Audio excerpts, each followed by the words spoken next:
In the unforgiving heart of the 1884 Montana Territory, a lone woman's act of kindness alters the course of 2 lives forever.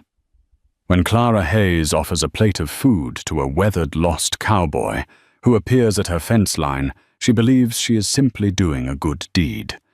She couldn't know the man Jedediah Stone is a walking storm of secrets, trailed by a past darker than a moonless prairie night.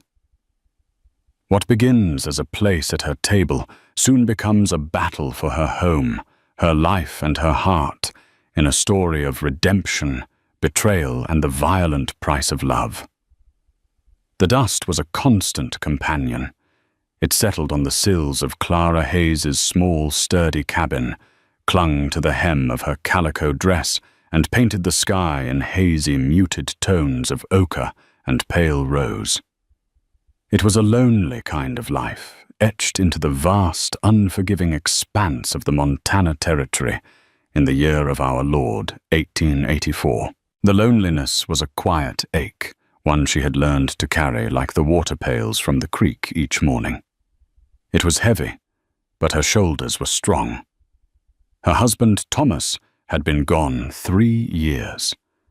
A good man, a dreamer who saw a kingdom in this rugged land, but hadn't seen the rattlesnake that lay coiled in the shade of a cottonwood. Since then, Clara had managed the homestead alone. The 160 acres of prairie granted by the Homestead Act were both her sanctuary and her prison. The days were a litany of chores, tending the small vegetable garden, milking her single cow Buttercup, mending fences, and keeping the ever-present threat of predators, both 4-legged and 2-legged, at bay. It was late afternoon, the sun beginning its slow, magnificent descent behind the jagged peaks of the distant Beartooth Mountains, when she saw him. He was a silhouette at first, a dark shape materializing out of the heat haze at the far edge of her property, where the wild plains met her stubbornly fenced pasture. He wasn't riding, but leading his horse, a big, weary-looking roan. The man's steps were a slow, deliberate shuffle, the gait of someone pushed past the point of exhaustion. Caution was a settler's most vital tool. Clara's hand instinctively went to the worn handle of the Winchester rifle she kept propped just inside the cabin door. She watched from the shadows of her porch as he approached the fence line. He stopped, leaning his forehead against the rough-hewn wood, his shoulders slumping. The horse nudged his back, a gentle, questioning gesture. He didn't make a move toward the cabin, didn't call out. He just stood there, a man at the end of his rope, seeking a moment's respite in the sliver of shade offered by a lone, struggling aspen she had planted in Thomas's memory. Curiosity warred with her deep-seated suspicion. Travelers were not uncommon, but most were families in prairie schooners or loud, boisterous cowboys from the cattle drives far to the south. This man was different. He radiated a profound stillness, a solitude that mirrored her own. For 10 minutes she watched. He sank to the ground, his back against the fence post, and pulled a canteen from his saddlebag, taking a long, slow swallow. He offered the canteen to his horse before taking another sip for himself. It was a small gesture, but it spoke volumes. A man who cared for his beast before himself in such conditions was a man who understood the harsh calculus of survival. Against her better judgment, a thread of compassion unwound within her. Thomas had always said that a shared meal was a balm for the soul. You can't know a man's heart, he used to say, but you can fill his belly. Sometimes that's enough. Wiping her damp palms on her apron, Clara made a decision. She turned back into the dim, cool cabin. The air smelled of wood smoke and dried herbs. A pot of rabbit stew seasoned with wild thyme and carrots from her garden simmered on the hearth. It wasn't much, but it was hot and nourishing. She ladled a generous portion into a tin bowl, grabbed a thick slice of cornbread she'd baked that morning, and filled a jug with fresh, cool water from the well. With the rifle now cradled in the crook of her other arm, she stepped back out into the fading light. The man hadn't moved. His head was tilted back, his hat shielding his face. He might have been asleep or worse. "Hello," she called out, her voice clear and steady, betraying none of the tremor in her heart. The man's head snapped up. He scrambled to his feet with a surprising swiftness, his hand flying to the Colt Peacemaker holstered at his hip.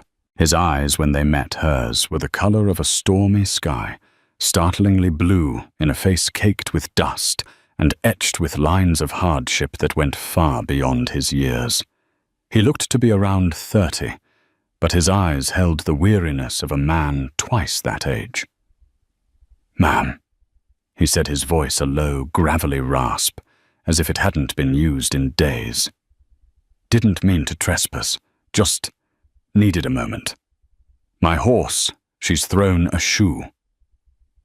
Clara stopped a safe distance away, about 20 feet. She could see him more clearly now. He was tall and lean, with broad shoulders that strained the fabric of his dusty shirt. A dark, unruly mess of hair spilled from under his hat, and a scruff of a beard covered his jaw, unable to hide the sharp, handsome angles of his face. But it was the tension in him that she noted most, a coiled spring, ready to react to the slightest threat. "This land ain't got no room for trespassers," she stated plainly, letting the barrel of the Winchester remain visible. "But it's got room for a man who's thirsty." She nodded toward the offering in her hands. "I've got stew and water. You look like you could use both."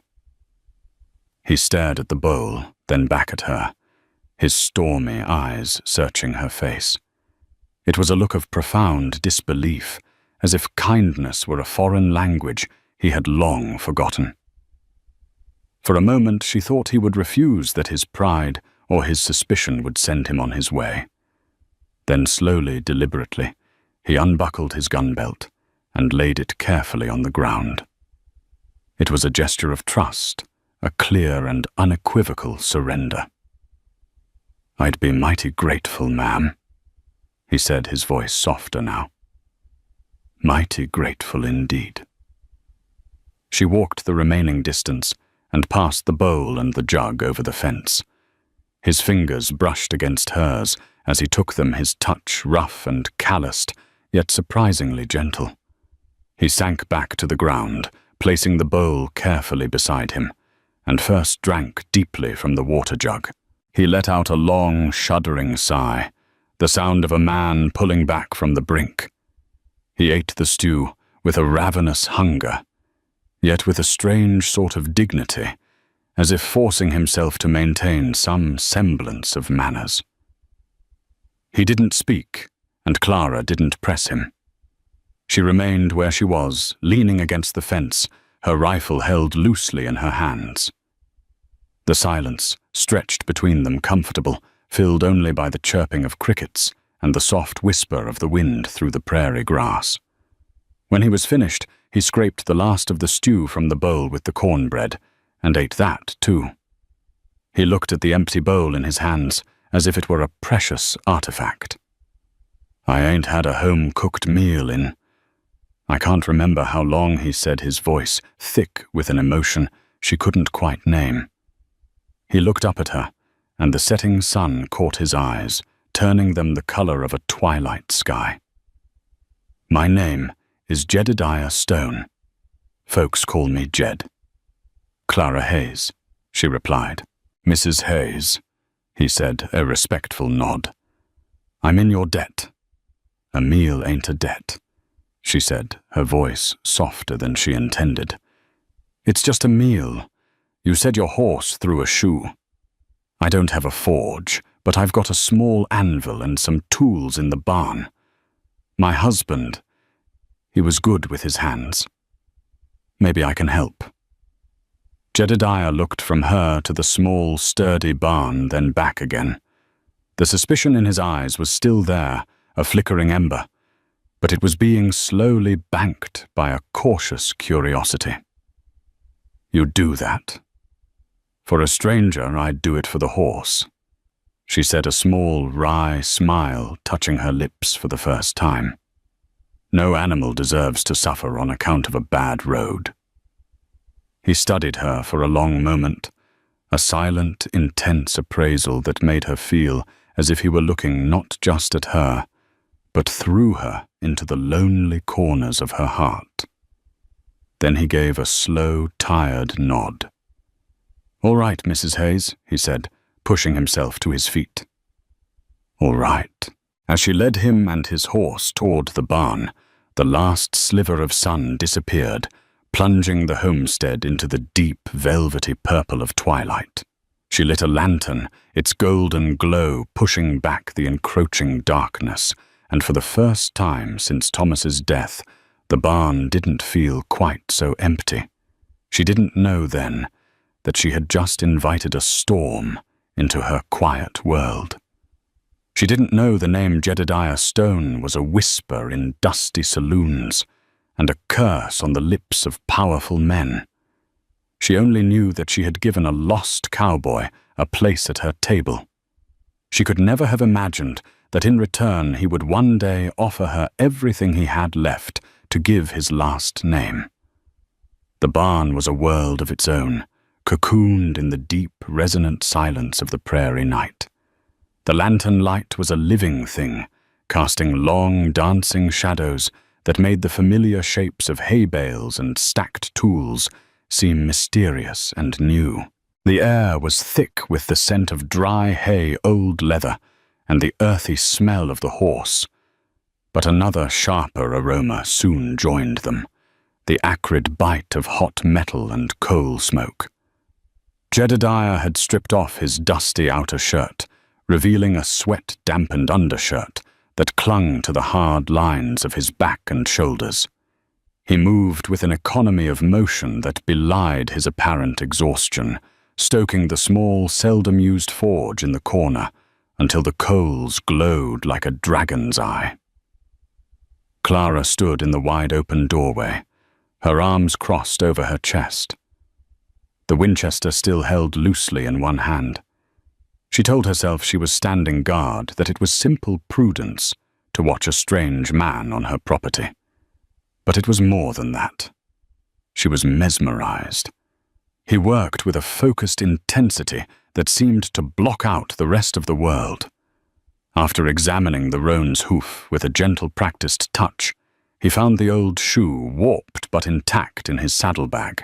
Using Thomas's tools, he began the laborious process of reshaping it. The barn filled with a rhythmic, percussive symphony. The asthmatic wheeze of the bellows, the sharp clang of his hammer striking the glowing metal on the anvil, the angry hiss as he plunged the shoe into a bucket of water. Each strike of the hammer sent a shower of orange sparks into the gloom, momentarily illuminating the taut muscles of his arms and the focused, grim set of his jaw. There were scars on his arms, she noticed, faint white lines that crisscrossed his tanned skin. The ghosts of old battles with men or with the wild. A particularly jagged one, near his left elbow, looked like it came from a knife. Her fingers tightened on her rifle. "You handle a hammer like you were born to it," she said, her voice cutting through the ringing of the anvil. He didn't stop his work, but his rhythm faltered for a fraction of a second. "My father was a blacksmith," he said, his voice tight with effort as he lifted the heavy hammer again. Clang, clang, clang. Back in Ohio, a lifetime ago. Ohio, she repeated softly. It sounded impossibly far away. A place of green hills and civilization, the very opposite of this raw, sun-bleached land. "What brought you so far west?" He stopped, resting the hammer on the anvil and turning to face her. The glow from the forge painted one side of his face in fiery light leaving the other in deep shadow. His blue eyes seemed to smolder in the darkness. He wiped a trickle of sweat from his temple with the back of a sooty wrist. "Looking for something, I suppose," he said, his voice low and evasive. "Aren't we all?" "Some of us are just trying to hold on to what we've got," she countered, her gaze sweeping over the dark expanse of her land beyond the lantern's glow. A flicker of something regret, perhaps, or a deep, abiding sadness passed through his eyes. "That's the harder fight, ma'am. Anyone can run. It takes a different kind of strength to stand your ground." He looked directly at her, and his gaze was so intense it felt like a physical touch. "You've got that kind of strength. I saw it the moment you stepped off that porch." Her breath caught in her throat. No one had spoken of her strength since Thomas died. The townsfolk in Miles City, a 2-day ride away, treated her with a mixture of pity and suspicion, the poor widow Hayes too stubborn or too foolish to sell her claim and move back east where a woman belonged. To have this stranger, this man of shadows and secrets, see her so clearly was both unnerving and deeply unexpectedly validating. He turned back to his work, and the spell was broken. Clara forced herself to breathe the air, feeling thick and heavy in her lungs. She watched his hands, strong and capable, as he deftly finished shaping the shoe. There was no wasted movement, no hesitation. This was a man who knew how to create, how to mend. It was a stark contrast to the destructive purpose of the gun he had laid aside so readily. Which man was he? The mender or the breaker? After cooling the shoe a final time, he carried it over to the horse. He spoke to the animal in a low, soothing murmur, and the big roan, which had been skittish and nervous, calmed instantly under his touch. He lifted the hoof, cleaned it, and with a series of precise, sharp taps, nailed the shoe into place. He ran his hand over the finished work, nodding to himself in satisfaction. "That'll hold you till we get to a proper town, girl," he whispered to the horse, giving her a fond pat on the neck. He stood and turned to Clara, rolling his shoulders to work out the kinks. "The debt is paid, Mrs. Hayes. Thank you for the use of your tools, and for the meal. We'll be out of your hair before sunrise." The thought of the barn falling silent again, of the homestead, returning to its hollow emptiness, sent a sharp, unwelcome pang through her. The loneliness she had grown accustomed to suddenly felt acute, unbearable. "The sun is down," she said, her voice more firm than she felt. "There's predators out there, and the trail is treacherous in the dark. It'd be foolish to travel by night." She paused, her heart hammering against her ribs. "You can sleep in the barn. There's clean hay in the loft. It's warm enough." Jedediah stared at her, his face a mask of weary surprise. The suspicion returned to his eyes, warring with a desperate longing for rest. "Why? You don't know me from Adam." "I know you're good to your horse," she said, repeating her earlier sentiment. It felt like a flimsy excuse even to her own ears. The truth was far more complicated. She wasn't ready for him to leave. His presence, as unsettling as it was, had pushed back the crushing weight of her solitude in a way she hadn't realized was possible, and she added, gesturing with the rifle, "I know that if you mean me any harm, you'll have to come through the door, and I'll be sitting on the other side of it." A slow, wry smile touched his lips, transforming his hard, bitten face. It was the first real smile she'd seen from him, and it did strange things to her composure. "Fair enough, Mrs. Hayes. A man would be a fool to argue with a woman holding a Winchester, and a sound argument." He walked over to the fence post where he'd left his gun belt. He picked it up not with the swagger of a gunslinger, but with the weary resignation of a man shackled to a heavy burden. He didn't strap it on. He carried it with him as he climbed the ladder to the hayloft, the leather creaking in the quiet barn. Clara waited until she heard him settle into the hay, a soft rustling, followed by a profound silence. She took a deep, shaky breath and backed out of the barn, pulling the heavy door closed. It didn't have a lock, only a simple wooden latch. It was a flimsy barrier against a man like that, but she knew with a certainty that defied logic that the real barrier was the unspoken code of honor that had passed between them. He had surrendered his gun. She had offered him sanctuary. For tonight, a truce had been declared. As she walked back to the cabin, the moon had risen, bathing the prairie in a soft, ethereal silver light. The world looked beautiful but fragile, as if it were made of glass. She latched the cabin door behind her, the familiar sound doing little to soothe her racing heart. She sat in her rocking chair by the cold hearth, the Winchester laid across her lap, and listened to the sounds of the night. But she wasn't listening for coyotes anymore. She was listening for the stirring of the stranger in her barn, the man who had hammered his way into her quiet life, leaving the echo of his presence ringing in the silence. Clara slept in fits and starts, seated in her rocking chair, with the rifle across her lap. Every creak of the cabin, every rustle of wind in the eaves, sent a jolt through her. She was listening for a footstep that never came. When the first pale fingers of dawn crept across the sky, she finally rose, her body stiff, and her mind clouded with an exhaustion that had little to do with lack of sleep. She expected to look out her window and see Jedediah and his roan disappearing over the horizon. Instead, she saw him by the woodpile, his back to her, the borrowed axe rising and falling in a steady, powerful rhythm. He had already chopped a considerable amount of firewood, stacking it neatly against the cabin wall. The crisp morning air rang with the clean, sharp sound of splitting wood. Her hand went to the door latch, her mind a whirl of confusion and suspicion. Why was he still here? Was this some kind of trick, a way to make her lower her guard? She unlatched the door and stepped out onto the porch, her movements stiff. The cool air was a welcome balm on her face.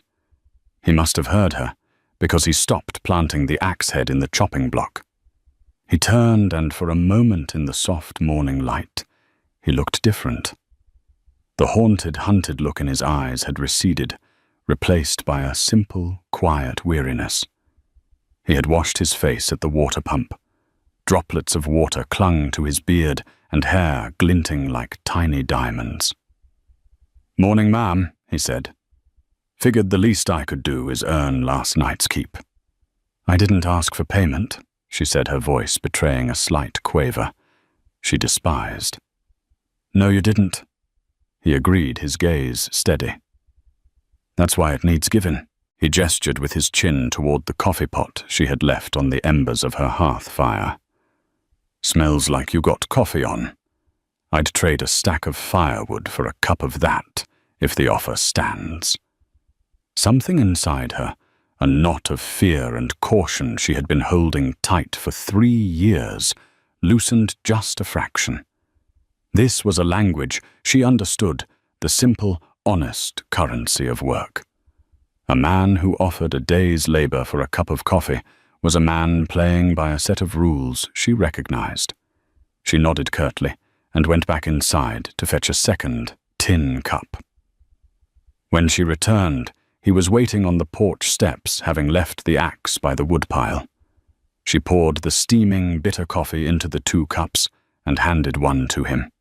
Their fingers brushed again, a fleeting contact that was somehow more intimate in the clear light of day. She sat in her rocking chair. He remained on the steps, cradling the warm cup in his hands as if it were a fragile bird. They drank in silence for a time, watching the prairie awaken. The sun climbed higher, burning the morning mist off the grasslands and setting the world ablaze with color. For the first time in a long time, the silence didn't feel empty. It felt shared. "That fence on your northern pasture is down in 3 places," he said, his voice a low rumble. "Cattle could wander off, or wolves could wander in." She sighed. "I know. I was meaning to get to it this week. It's hard to find the time for everything." "2 hands make for light work," he said simply. He finished his coffee and stood up. "You provide the wire and staples, Mrs. Hayes, and I'll provide the back." And so began the strangest day of Clara's life. She worked alongside this enigmatic stranger, a man whose last name was likely an alias and whose past was a locked box. Yet under the vast open sky, he was simply Jed, a man with strong hands and a quiet competence that was both reassuring and deeply compelling. He didn't just fix the fence, he improved it, sinking the posts deeper, stretching the wire tighter than Thomas ever had.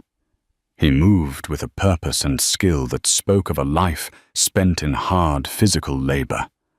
As they worked, the distance between them began to shrink.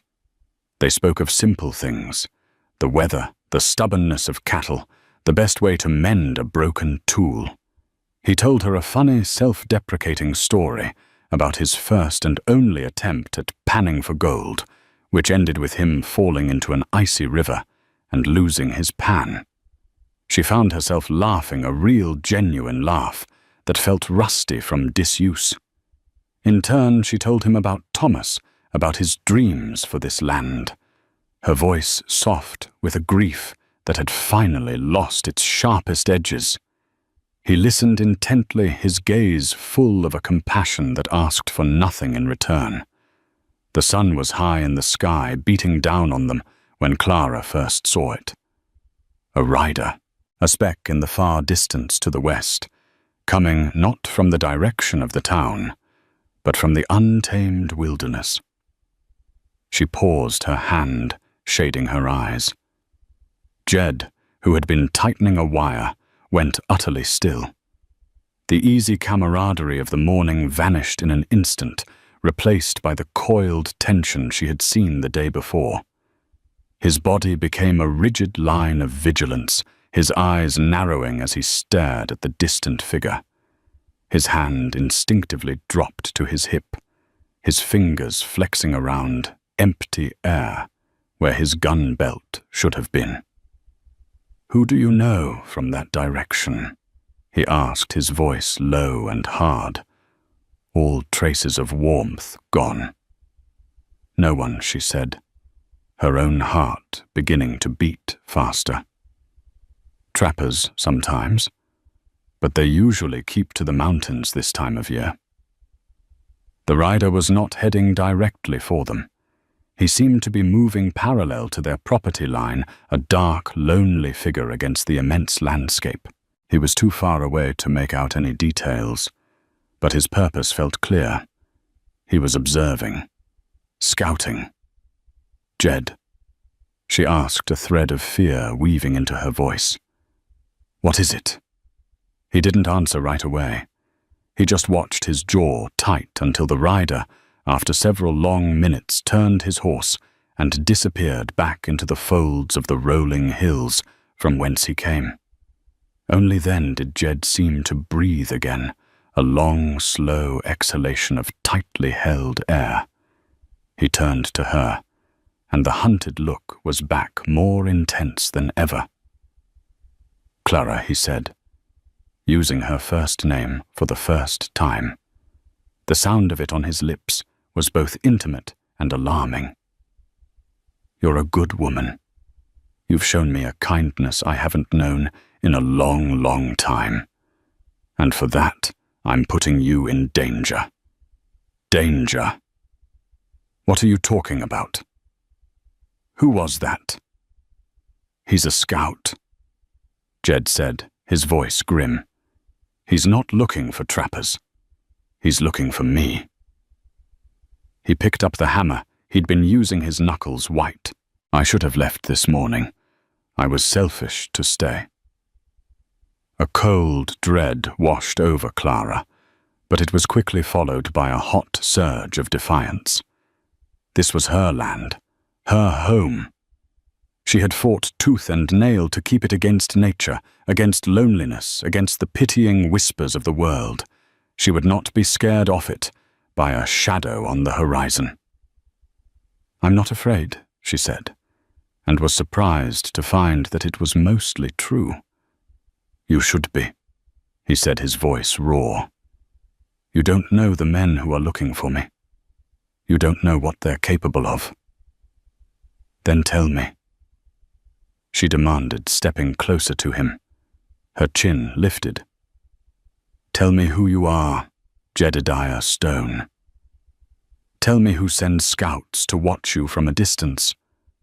He looked at her, and in his eyes she saw a terrible conflict, a desire to protect her, warring with the knowledge that he had already failed. He looked at the home she had carved out of the wilderness, at the sturdy cabin, and the mended fence, and a deep, profound guilt settled over his features. "His name is Silas Blackwood," Jed said, and the name fell between them like a stone into a deep well. "And he will burn this whole world to the ground to get what he wants." He looked her straight in the eye, his own gaze bleak. "And right now, Mrs. Hayes, he wants me." The name Sloss Blackwood hung in the air, heavy and suffocating, as the gathering clouds on the western horizon. Clara knew the name. Everyone in the Montana Territory knew it.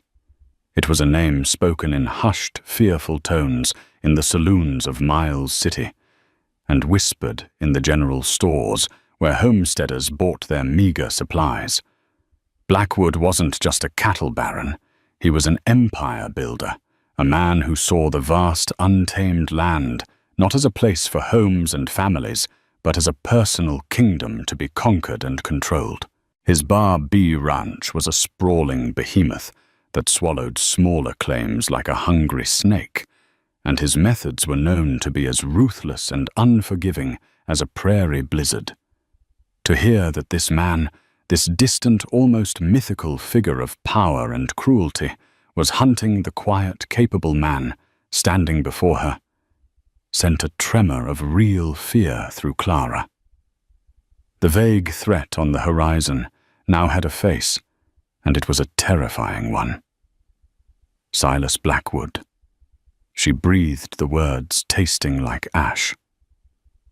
What could you have possibly done to get on the wrong side of a man like that? Jed's face was a stone mask, but his eyes were turbulent, a storm of guilt and regret. He turned away from her, running a hand through his dark hair. "It's not what I've done. It's what he thinks I've done." He kicked at a clump of dry earth. "He thinks I stole from him." "And did you?" she asked, her voice quiet but firm. She had to know. He turned back to her, his jaw set. "Yes," he said, the admission raw and sharp, "but not what he thinks, not for the reasons he imagines." The sky was darkening rapidly now, the clouds rolling in, thick and bruised-looking. A sudden cold wind whipped across the prairie, rustling the grass and kicking up dust. It carried the scent of rain and a palpable sense of foreboding. The first fat drops began to fall, splatting against the dry ground. "We need to get inside," Clara said, her practical nature taking over. "The storm is coming." They gathered the tools in a tense silence and hurried back toward the cabin as the heavens opened up. The rain came down in a torrent, a driving, blinding sheet of water that soaked them both to the skin in seconds. They stumbled onto the porch, gasping, and pushed their way into the relative quiet of the cabin, slamming the door against the howling wind and the roar of the downpour. inside the world shrank to the four walls of the small room. The light from the single window was dim and grey, and the cabin was filled with a deep twilight gloom. The storm raged outside, a wild symphony of wind and water, effectively trapping them, forcing a confrontation that could no longer be avoided. Clara shivered as much from tension as from the cold. She lit a lantern, its steady golden light a small act of defiance against the chaos outside. It cast flickering shadows on Jed's face as he stood dripping on the floorboards, his shoulders slumped, looking utterly defeated. "You can't stay here," he said, his voice barely a whisper above the storm. "When they come back, they won't be scouting. Blackwood doesn't give second chances. He'll send his men, and they won't care who gets caught in the crossfire. They'll tear this place apart to find me. And where will you go?" she challenged, her voice rising. "Back out into that. You wouldn't last the night. You'd be riding straight into their arms. It's my fight, Clara, not yours," he shot back, his frustration boiling over. "I never should have stopped here. I never should have brought this to your door." "But you did," she said, her voice dropping to a fierce, low intensity. She stepped toward him until she was standing directly in front of him, close enough to see the exhaustion and fear etched into the lines around his eyes. "You are here, and Blackwood's man saw you here. Leaving now doesn't protect me. It just leaves me here alone to face his questions when he comes looking. My fate is tied to yours now, whether you like it or not. So you will stop talking about running, and you will start talking to me. Tell me the truth, Jed. The whole truth." He stared down at her, his chest rising and falling with ragged breaths. He looked from her determined face to the sturdy walls of her home, the sanctuary he had so carelessly violated. The fight seemed to drain out of him, replaced by a profound, soul-deep weariness. He sank onto the small bench by the table and buried his face in his hands. "He thinks I stole a map," he said, his voice muffled. "A map to a silver strike, deep in the Bighorn Mountains. Enough silver to make a man a king. And did you?" He lifted his head, and his eyes were haunted. "The map was given to me." He paused, and the next words came out, laced with a pain so deep it made her ache to hear it. "It was given to me by his wife, Isabel." The name fell into the charged silence, and with it came a dawning, terrible understanding. This wasn't about money. Not really. Isabel Blackwood was a prisoner in her own home. Jed continued, his voice low and strained. Blackwood paraded her around like a prized mare, but behind closed doors. He was a monster. I was working a cattle drive that shared a border with his land. I saw her a few times. I saw the bruises she tried to hide. I saw the terror in her eyes. He looked away, staring into the flickering lantern flame, as if reliving the memory. She was from back east, a gentle soul not meant for this country, and certainly not for a man like him. She planned to run. She'd found the map among her husband's papers. She didn't care about the silver. She saw it as a weapon to use against him, a way to ruin him, to buy her freedom. She stitched it into the lining of a coat. She asked me for help, just to get her to the train station in Cheyenne. That's all. What happened to her? Clara whispered, her heart clenching in dread. Jed's face crumpled. I went to meet her at the agreed time at an old line shack on the edge of his property. But I was too late. Blackwood must have found out. He was there. She wasn't. There was a struggle. Her locket one I'd seen her wear was on the ground, the chain broken. He took a shuddering breath, He thinks she ran off with me, that we were lovers, that we stole his map to finance a life together. He put a bounty on my head. $5,000 for the map and for me, dead or alive. The full, horrifying weight of the story settled over Clara. Jedediah wasn't a thief. He was a witness. He was the only person left who knew Blackwood was not just a brute, but likely a murderer. He wasn't running from justice. He was running from a man who owned justice in this part of the country. The choice was laid bare before her, as stark and unforgiving as the landscape outside her door. She could force him out into the storm, wash her hands of this bloody affair, and pray that Blackwood would believe her story. Or she could stand with him. She could shelter this broken, honorable man, and in doing so declare war on the most powerful man in the territory.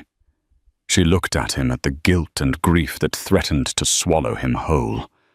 She saw the man who gave water to his horse before himself, who chopped wood to pay for coffee, who spoke of a woman's strength with reverence. Her own defiance, the same stubborn grit that had kept her on this land for 3 years, rose up in her fierce and undeniable. Thomas had built this home with his hands, and she had protected it with her spirit. It was a place of sanctuary. It would not be a place of surrender. The storm outside seemed to lessen its fury, its roar softening to a steady, rhythmic drumming on the roof. The crisis had passed, leaving a quiet resolve in its wake. Clara walked to the hearth and picked up the coffee pot. Her hands were perfectly steady. She poured what was left of the coffee into his cup and pushed it across the table toward him. He looked up at her, his eyes questioning, vulnerable.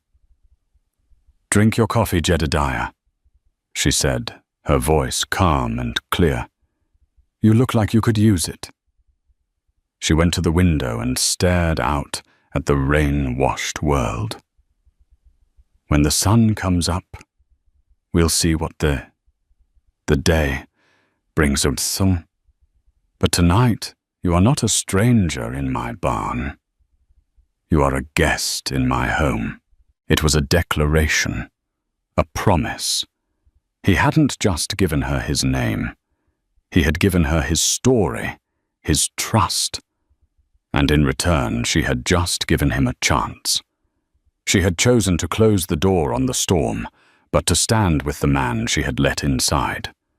The world after the storm was scrubbed clean, raw, and glistening. The morning sun broke through the retreating clouds, setting the rain-soaked prairie ablaze and making every blade of grass, every pebble, stand out in sharp relief. The air was cool and smelled of wet earth and sage. Inside the cabin, a fragile peace had settled.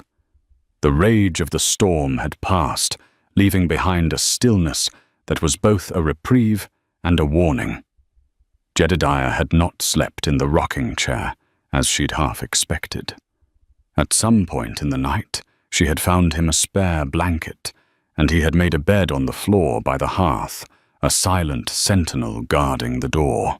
Clara had woken in her own bed, for the first time in what felt like an eternity. The weight of the rifle replaced by a different, heavier burden, the weight of knowledge. They moved around the small cabin in a quiet, synchronized orbit, the space between them charged with unspoken things. He refilled the wood box with the wood he'd chopped. She cooked bacon and eggs, the familiar sizzle, a comforting sound in the tense silence. They ate at the small table, their eyes meeting occasionally over their tin plates. He was no longer just a stranger. He was a man with a story, a burden she now implicitly shared. And she was no longer just a charitable widow. She was his sanctuary, his accomplice, his only ally. It was Jedediah who saw them first.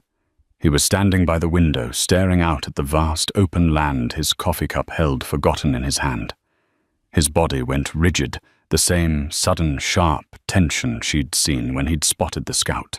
"They're here," he said, his voice flat, devoid of all emotion. Clara's heart leaped into her throat. She rushed to the window and peered over his shoulder. 3 riders. They were moving at a steady, unhurried pace, not like men in a rush, but like men who knew their destination and were confident of their reception. They rode abreast, a solid, menacing line against the bright morning sky. Even from a distance, they radiated a cold, lethal purpose. "Get the rifle," Jed said, his gaze fixed on the approaching riders. "Stay away from the door." He moved quickly, his earlier weariness burned away by a surge of adrenaline. He checked the simple latch on the door, then moved to the barn where he had left his gun belt. He returned a moment later, the Colt Peacemaker strapped to his hip. The sight of it transformed him once again. He was no longer Jed the quiet handyman. He was Jedediah Stone, the fugitive, the man worth $5,000. "This is my fight, Clara," he said, his back to her. "When they call me out, you stay put. You don't know me. I'm just a drifter who forced his way in. You tell them that." "No," she said, her voice shaking, but resolute. She moved to stand beside him, the Winchester clutched in her hands. Its weight was familiar, comforting. "They saw your horse in my barn. They saw us working on the fence line. They won't believe it. This is my home, Jedediah. I don't run from a fight on my own land." He turned to look at her, a fierce, desperate light in his eyes. He saw not fear, but a stubborn, unyielding strength that mirrored the very landscape she refused to abandon. He saw the woman who had faced him down with a rifle and then offered him a meal. He knew in that moment that arguing with her was as pointless as arguing with the turning of the seasons. The riders were closer now, close enough for their features to become clear. The man in the middle was thick-set with a cruel, downturned mouth and a black bowler hat pulled low on his brow.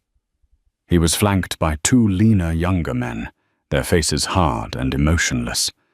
They carried their rifles with a casual ease that spoke a constant familiar use. They stopped just beyond the mended fence line, about 50 yards from the cabin. Jedediah Stone, the man in the bowler hat, called out his voice, a gravelly bark that carried easily in the clear air. "Silas Blackwood sends his regards. He's got a business proposition for you. Come on out so we can talk." Jed glanced at Clara. His mind was racing. A straight shootout was suicide. 3 of them, 1 of him, and she would be caught in the middle. He needed a different weapon. The truth. He looked at the coat hanging by the door, the one Isabel had supposedly stitched the map into. An idea desperate and dangerous began to form. "The map," he said in a low voice to Clara. "That's all he really wants. He thinks I have it." "Do you?" she whispered. He shook his head. "I never saw it. But he doesn't know that." He looked back at the men. "I'm going out there. They'll shoot you on sight." "Not if they think I have what they want," he countered. "Buy me time. When I give you a signal, you do exactly as I say." Before she could protest further, he took a deep breath, unlatched the door, and stepped out onto the porch, his hands held high and away from his gun. "That's close enough, Fletcher," Jed called out, his voice steady. "I know who you are, and I know Blackwood didn't send you all this way, just to talk." The man named Fletcher let a slow, ugly smile spread across his face. "Smart man, Stone. The boss wants the map. Give it to us, and maybe we can be persuaded to let the lady live."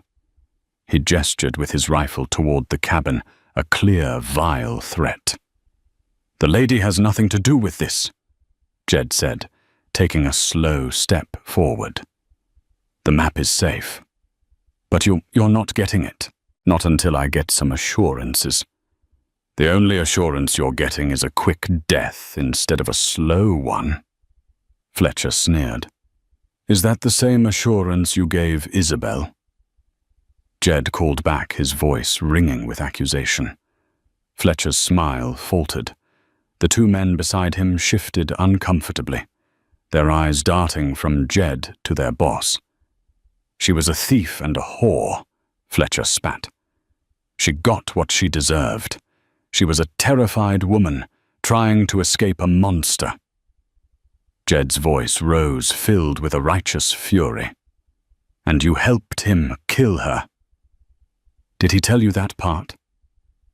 Did he tell you that you're not just chasing a thief? You're burying a secret. His secret. This was the signal. From inside the cabin, Clara acted. She didn't run or hide. She did something they would never expect. She opened the door and stepped out onto the porch, not with the rifle, but with the coffee pot from the stove.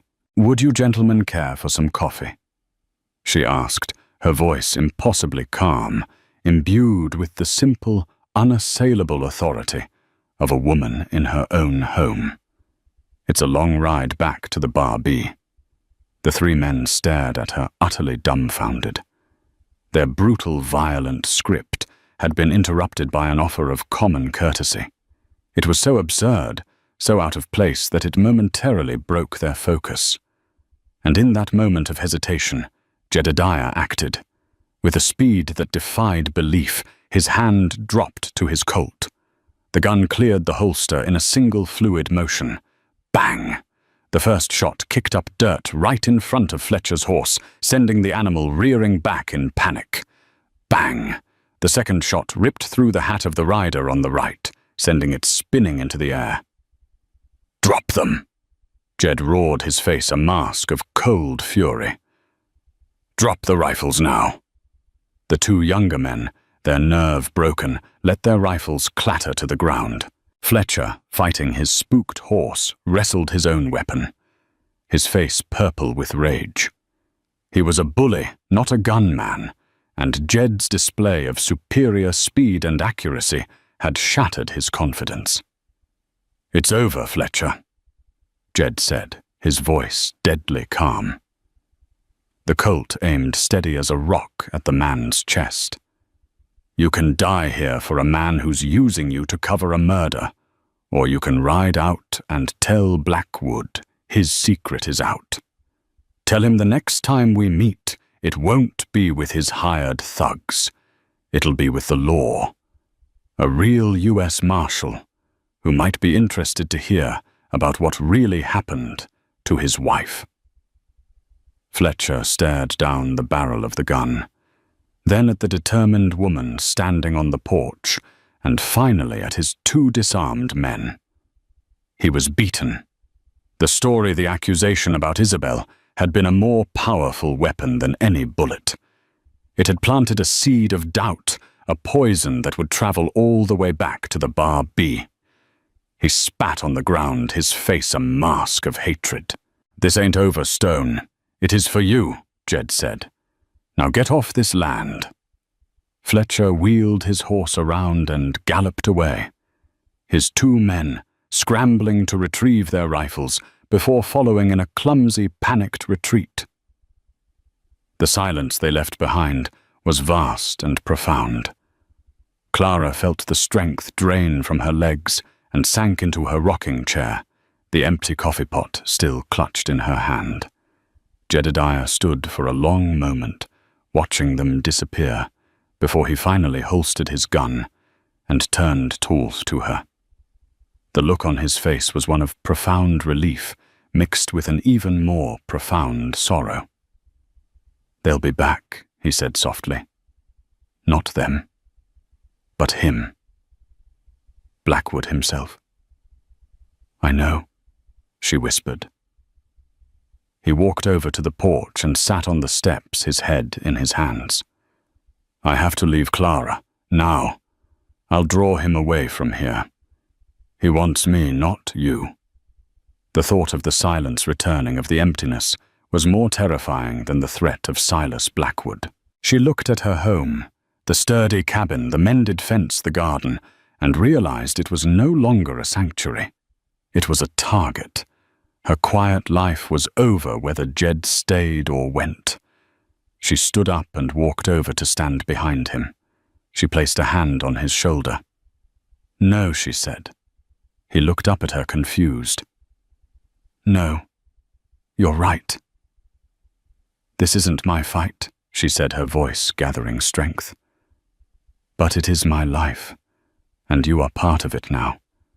My home is no longer safe because of you, so the only safety I have left is with you." She looked out at the vast, open prairie, at the endless horizon. "This land, it's just dirt, Jedediah. For 3 years I thought it was everything, but it's not. It's just a place to be lonely." He rose to his feet, turning to face her. He stared at her, his stormy eyes filled with a dawning, wondrous disbelief. "You would leave all this for me?" "I'm not leaving it for you," she said, a small, sad smile touching her lips. "I'm choosing you over it." He reached out and gently touched her cheek, his calloused thumb tracing the line of her jaw. All the hardness, all the fight, fell away from his face, leaving only a raw, breathtaking vulnerability. He saw a future in her eyes, not of peace but of purpose. He saw a partner, an equal, a woman who did not run from a storm, but stood tall and faced it with him. "I can't offer you a home, Clara Hayes," he said, his voice thick with emotion. "I can't offer you peace or safety. The only thing I have left in this world to give anyone is my name." He took a shaky breath, his heart laid bare in his eyes. "It's not much of an offer. It comes with a whole world of trouble. But it's yours if you'll have it." Tears welled in Clara's eyes, not of sadness, but of a joy so fierce and profound it stole her breath. She thought of the lonely years, of the quiet ache that had been her constant companion, and she looked at the man before her, a man who had come to her as a lost cowboy, a shadow at her fence line. "Jedediah Stone," she said, testing the sound of the name of her future. "I think it's a fine name." He pulled her into his arms, and she went willingly, burying her face in his chest. He held her tight as if she were the only anchor in a turbulent sea. They stood there for a long time on the porch of the small cabin, two lonely souls who had found each other at the edge of the world. An hour later they rode away. Clara in her most durable dress, and Thomas's old riding coat on her own sturdy mare, and Jed on his roan. They didn't look back. The cabin, the fences, the small garden, they left it all behind for the prairie to reclaim. They rode east towards the rising sun, towards an uncertain future where Silas Blackwood was still a threat, and a real life was a dream yet to be forged. But they were not running from something anymore. They were riding toward everything together.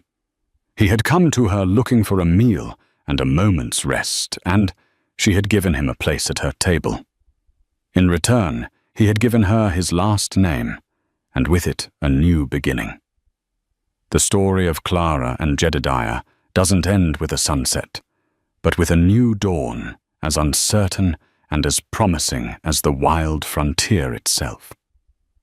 Theirs is a testament to the fact that sometimes the greatest risks lead to the greatest rewards, and that true sanctuary isn't a place, but a person. If their journey from strangers to partners in a fight for survival touched your heart, please let us know in the comments below. What did you think of Clara's final choice? Don't forget to like this video if you enjoyed the story, and share it with someone who appreciates a tale of courage, love, and redemption. Most importantly, please subscribe to our channel and hit the notification bell so you don't miss our next story from the heart of the Old West. Thank you for listening.